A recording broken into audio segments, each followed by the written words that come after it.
There have been scores of people who died from the vaccine. There have been scores of people like my grandfather who got the vaccine and then were dead within 1 year. I wonder when we are going to reach the critical moment when the political figures and leaders and legacy media operators stand before us with the mea culpa that is required. Candace Owens has invited Piers Morgan just to say publicly, listen, I told people that they should get that shot. I told people they should toe the line. I told people that vaccine hesitancy was ridiculous. I told people that by not getting the vaccine, you're putting other people at risk. This is an interesting moment between two outspoken pundits, both of whom have incredible support and both of whom have significant detractors. Okay, let's have a look at this moment between Piers Morgan and Candace Owens as the reckoning around COVID and its mishandling continues. Do not take my one clarification about the ability of a vaccine to prevent transmission as being some great mea culpa that I think... That's a huge mea culpa, Piers. Well, that's a huge mea culpa. That's a huge mea culpa. Because that means that you let people to go out and to get an experimental vaccine in their arm and encourage them not to listen to independent voices that were saying, hold on. That's a huge mea culpa. People died from the vaccine. So you're talking about people that died from not getting it? At the moment, the degree to which the vaccines caused adverse events and even deaths is still being discussed. There are people now being subject to significant bans who believe that it could be upwards of... Some people think it's insignificant. Some people maintain that the vaccine saved more lives than it cost, which I suppose has got to be the bare minimum for any medical intervention. And some people won't even use the word vaccine anymore because they've been so offended by the revelations of this product, saying that it ought to be regarded as a... That's even being discussed now in medical institutions that are pretty academically sound. This is no longer a conversation that's taking place solely in spaces like this. There have been scores of people who died from the vaccine. There have been scores of people like my grandfather who got the vaccine and then were dead within 1 year because it led to their dementia suddenly spreading or advancing rather in a way. Stop. I let you you speak about your mea culpa. You do not know that that was down to the vaccine, do you? Okay, first and foremost. Sterling 41. It was not a vaccine. It was a damn... And I think if they'd been forced to use that term, it would have been a lot more difficult to market. Anthony Fauci, Bill Gates, all those guys coming out, perhaps wearing elbow-high gloves. We've got a for you. Why won't you take our precious concoction? Now, you can see that Piers Morgan there is pressing to say, you haven't got any empirical evidence that demonstrates that your grandfather's decline and dementia is connected directly to the vaccines. And I wonder what pharmaceutical companies and pharmaceutical company-funded institutions are going to carry out clinical trials that will reveal the degree to which there is a connection between the vaccines, excess deaths, and adverse events. The problem is that science has always been, throughout this pandemic period, a subset of corporate interests. Therefore, the information that we've got has always been biased or cleansed or morphed and presented to us certainly in ways that were difficult to discern and understand and that presented us with a very particular picture. And again, we are experiencing increasing censorship, increasing control of information. But what is unavoidable now is the sort of incremental flow of truth into even legacy media spaces. There are going to be a lot more conversations like this one. Eventually, you're going to get an election where one party says, we're a break from the past. We're not going to do that stuff anymore. That ain't happening, I don't think, in your country right now. It's not happening in my country right now. No one's having these conversations. Similarly, there is no political figure. I suppose with Trump, with war, he ain't keen to continue funding Ukraine, is partly my understanding. But in my country, you're offered a set of globalists to vote for. Maybe these new populist parties, even if you don't agree with every aspect of their policy, even if they've been tarnished, as so many have, with discourse and condemnation around nationalism or patriotism, you might have to consider that actually what we want is a break from the establishment. What we want is a break from the old. What we want are people that are willing to take on these kind of conversations, to tackle them openly, candidly. They have admitted so much. They lied about the 6 feet social distancing. That just came out 2 weeks ago. And you were on the side of all of these people. So don't pretend that that's a small mea culpa. People died from blood clots pertaining to the vaccines. Don't pretend that's a small mea culpa. And don't pretend that this is a small hat. It's a massive mea culpa, and this is a normal-sized hat. That you were telling them to rush out and get, okay? People died had they have waited and perhaps listened to independent voices who understood that there was some government... No, I'd let you talk. I let you talk about your mea culpa.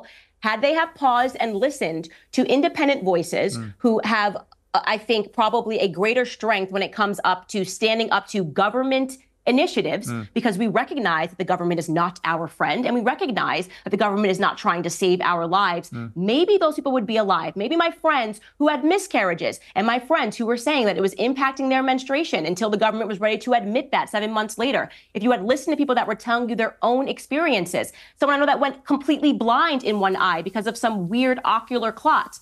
So don't pretend that's a small thing. I just want to say, I'm happy to accept that you've changed your mind. Let me respond. But don't pretend it's a small thing. People died from the vaccine. Let me respond. And by the way, I want to be clear for people watching this. He's saying still get it. I'm saying still don't. Just so you can hear a different opinion, do not allow the government to put that in your arm. Okay. God's system works. The government is not fixing you in any regard. And do you feel the same way about the flu shot? Yes. So we like about Candace Owens, the woman knows how to have an argument.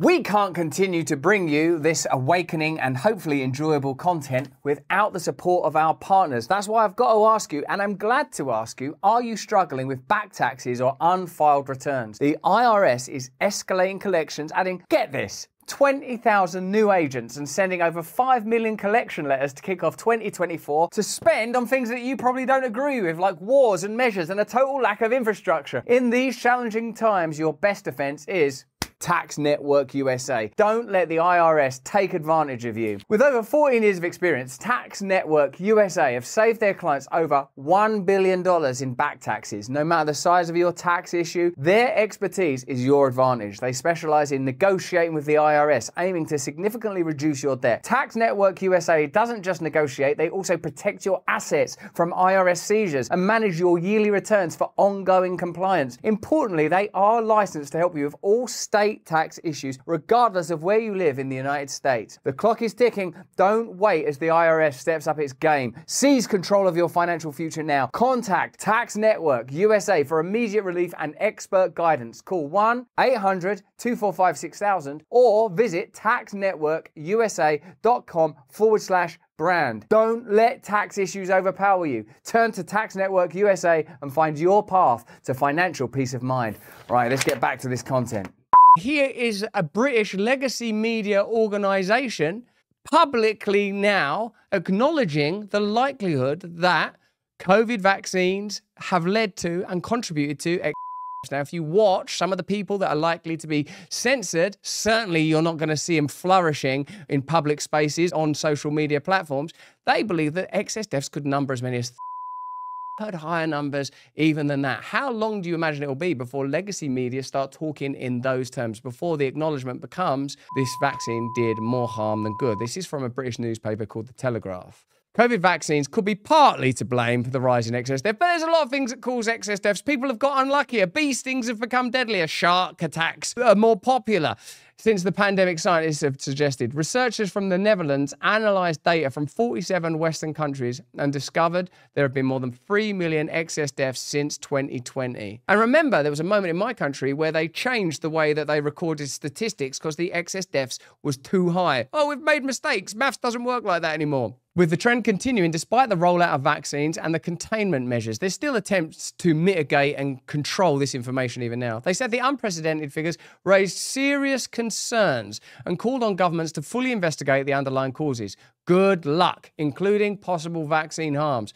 Writing in the BMJ Public Health, the authors from the Vrije University in Amsterdam said, although COVID-19 vaccines were provided to guard civilians from suffering morbidity and mortality by the COVID-19 virus, suspected adverse events have been well documented as well. So this is it. It's leaking into the mainstream. The reason this is significant because you're currently being invited to ignore the march towards global war. It's unlikely that the next global global event used to assert authoritarianism will be a pandemic. Many people think, oh, will it be bird flu? Will it be climate change?